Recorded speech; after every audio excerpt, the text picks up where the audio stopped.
கடந்த 21/5/2026 அன்று இரவு சுமார் 8:30 மணி அளவில் கோவை மாவட்ட சூலூர் காவல் நிலைய எல்லைக்குட்பட்ட பள்ளப்பாளையம் பாரதிபுரம் அருணகிரிநாதர் வீட்டில் வெளியே விளையாடிக் கொண்டிருந்த 10 வயது சிறுமி மாலை சுமார் 5 மணி அளவில் காணாமல் போனதாக காவல் அவசர உதவி எண் 100 மூலம் தகவல் கிடைக்கப்பெற்றது.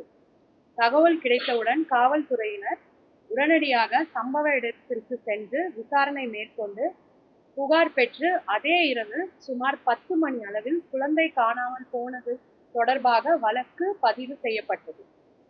இதனைத் தொடர்ந்து கருமத்தம்பட்டி உட்கோட்ட துணை காவல் கண்காணிப்பாளர் மேற்பார்வையில் 5 தனிப்படைகள் அமைக்கப்பட்டு காணாமல் போன சிறுமியை தேடும் பணி தீவிரப்படுத்தப்பட்டது.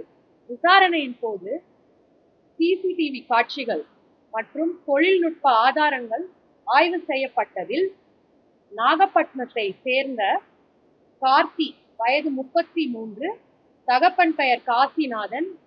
இவர் சிறுமியின் குடும்பத்திற்கு பழக்கமான அண்டை வீட்டில் வசிப்பவர். இவர் சிறுமியை அழைத்து சென்றதை உறுதி செய்யப்பட்டது. இதனைத் தொடர்ந்து கண்ணம்பாளையம் பகுதியில் உள்ள மரியா ரோஸ் கார்டன் அடுக்குமாடி குடியிருப்பில் முதல் மாடியில் பதுங்கியிருந்த குற்றவாளி கார்த்தியை காவல்துறையினர் சுற்றி வளைத்தனர். அப்போது காவல்துறையினரிடமிருந்து தப்பிக்க முயன்ற அவர் மேல் மாடியில் இருந்து குதித்ததில் அவருக்கு வலது கை மற்றும் வலது காலில் முறிவு ஏற்பட்டது. பின்னர் அவர் கைது செய்யப்பட்டார். விசாரணையில் குற்றவாளி கார்த்தி சிறுமியை ஆசை வார்த்தை கூறி ஏமாற்றி அழைத்து சென்று பாலியல் வன்கொடுமை செய்து பின்னர் கண்ணம்பாளையம் குளம் அருகில் உள்ள தென்னந்தோட்டத்தில் கொலை செய்ததை ஒப்புக்கொண்டார். மேலும் நடைபெற்ற விசாரணையில் பாரதிபுரம் பள்ளப்பாளையத்தை சேர்ந்த மோகன் வயது 30, தகப்பன் பெயர் ராமசாமி என்பவர் முக்கிய குற்றவாளிக்கு உறுதுணையாக இருந்தது தெரிய வந்தது. இதனை அடுத்து அவர் கைது செய்யப்பட்டு நீதிமன்ற காவலுக்கு அனுப்பப்பட்டார். கைது செய்யப்பட்ட கார்த்தி தற்போது கோவை அரசு மருத்துவக் கல்லூரி மருத்துவமனையில் சிகிச்சை பெற்று வருகிறார். இவ்வழக்கு சிறுமி மீதான பாலியல் வன்கொடுமை தொடர்புடையது என்பதால் வழக்கில் போக்சோ சட்ட பிரிவுகளின் கீழ் அவர்கள் மீது கடுமையான நடவடிக்கை எடுக்கப்படும். முதல் தகவல் கிடைத்தவுடன் காவல்துறையினர் மேற்கொண்ட துரிதமான நடவடிக்கை மற்றும் காவல்துறையினர் தயார் நிலை காரணமாக 24 மணி நேரத்திற்குள் வழக்கு கண்டறியப்பட்டு வழக்கின் குற்றவாளிகள் கைது செய்யப்பட்டுள்ளனர். மேலும் பாதிக்கப்பட்ட குடும்பத்திற்கு விரைவாக அரசின் தரப்பு நிவாரண உதவி தொகை கிடைக்க எல்லா நடவடிக்கைகளும் மேற்கொள்ளப்பட்டு வருகின்றன.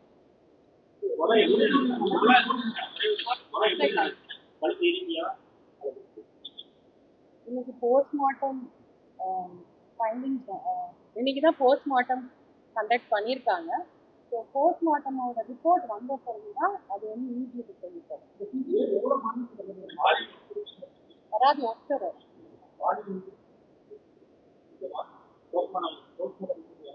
போஸ்ட்மார்ட்டம் ரிப்போர்ட்ல வந்து டாக்டர் சொன்னதை வச்சுதான் இது வந்து போக்சோ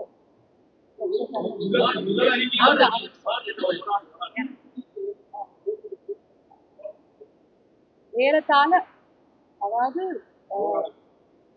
ஃபர்ஸ்ட் இன்ஃபர்மேஷன் கிடைச்சதுல இது எஃப்ஐஆர் உடனே போட்டோம். எந்த ஒரு டைமும் இல்லாம எப்படியாவது அந்த குழந்தைய சீக்கிரம் கண்டுபிடிச்சு கொடுக்கணுன்ற நோக்கத்துல இரவு முழுக்க வந்து கிட்டத்தட்ட 200-250 சிசிடிவி கேமராஸ் வந்து எங்களோட ஸ்பெஷல் டீம்ஸ் அவங்க சொன்ன மாதிரி 5 ஸ்பெஷல் டீம்ஸ் வந்து கண்டினியூஸா அனலைஸ் பண்ணி உடனடியாக ஒரு முக்கியமான க்ளூஸ் வந்து எங்களால் எடுக்க முடியும்.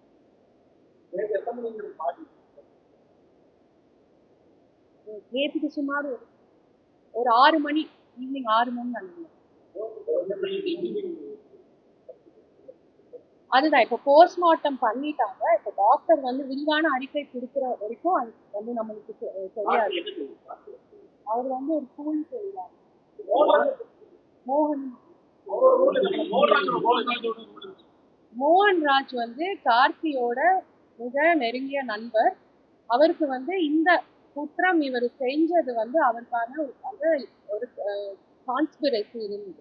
அவருக்கு குற்றம் செஞ்சதுக்கு முன்னாடியும் செஞ்ச பிறகும் இவர் கூட அவர் வந்து பேசியிருக்காரு இந்த குற்றம் சம்பந்தமாக. அதுக்கப்புறம் காவல்துறையினர்கிட்ட மறைச்சிருக்காங்க, அவங்க விசாரிச்சிருக்காங்க. அவர் மீது கான்ஸ்பிரசி, கிரிமினல் கான்ஸ்பிரசி செக்ஷன்ஸ் எல்லாம் உங்களுக்கு டீடைல்டா எங்களோட பிரஸ் நோட்ல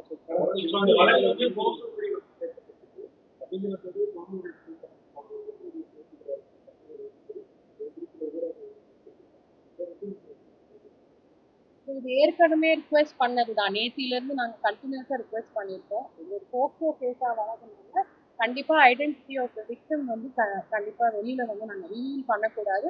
so I also request the media to not reveal. By chance பண்ணியிருந்தா கூட அது தயவு செய்து அரேஞ்ச் பண்ணுங்க.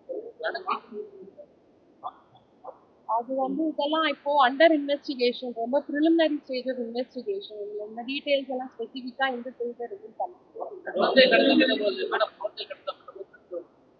அவங்க வந்து அவர் அந்த குழந்தையோட அப்பா வந்து வேலைக்கு போயிருந்தாரு. குழந்தையோட அம்மா வீட்லயே தான் இருந்தாங்க. குழந்தை வாசல்ல விளையாடிட்டு இல்ல, சும்மா கூப்பிட்டு ஏற்கனவே பக்கத்து வீடுன்றனால அவங்க வந்து ஒரு பழக்கத்துல தான் கூட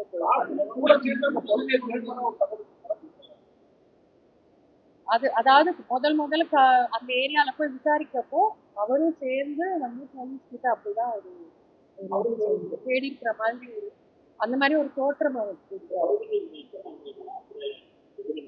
அவங்க விக்டம் சைட்ல இருந்து அந்த பகுதிக்கு ஒரு 20-25 நாள் முன்னாடி தான் புதுசா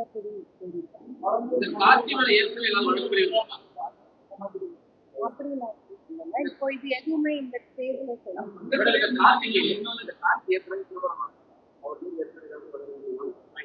இல்ல.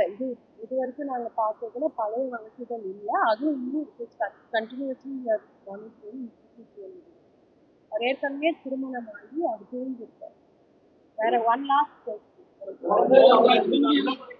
யாராவது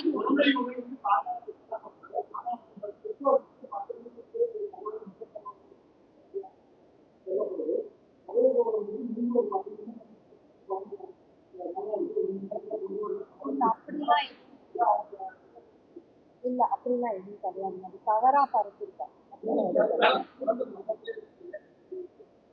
இல்ல, நம்ம வந்து இது ஒரு நாள் கூட கிடையாது. நம்ம வந்து குற்றவாளிய இது பிரஸ் நோட்ல சொன்னதுதான் குற்றவாளிய ரொம்ப சீக்கிரமா 24 மணி நேரத்துல இந்த வழக்கோட பிலிமினரி இன்வெஸ்டிகேஷன் கம்ப்ளீட்டா முடிஞ்சிருச்சு.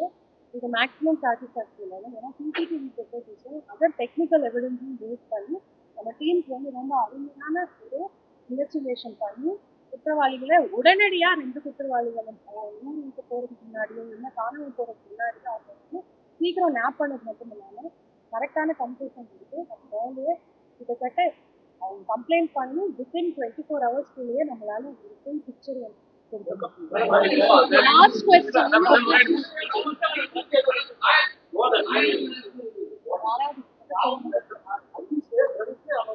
எதுவும் கிடையாது. அது